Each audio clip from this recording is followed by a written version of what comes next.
ఇప్పటికి మనకు వేదం అందుతుందంటే కారణం బ్రాహ్మణులు కంఠస్థం చేసుకొని మనకు ధరపోశారు.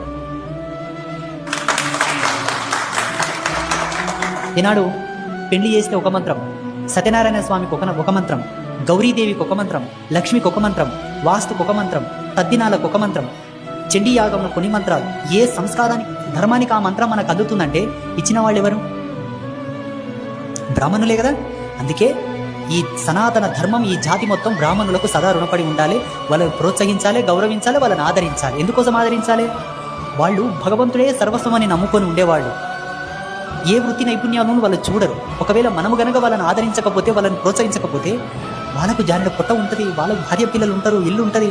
దీనివల్ల మాకు వచ్చే లాభం లేదు, మాకు గడవదని చెప్పి ఆ వేద ధర్మం పక్కన పెట్టి ఏ సాఫ్ట్వేర్ ఎంప్లాయో, డాక్టరేటో ఏదో చేయనికపోతారు. అదే మనం జీతభత్యాలు ఇచ్చి వాళ్ళని మనం ఆదరించామనుకోండి, వేదం భూమి ఉన్నంత వరకు మన తరతరాలకు వాళ్ళు మనకు అందజేస్తారు. ఈనాడు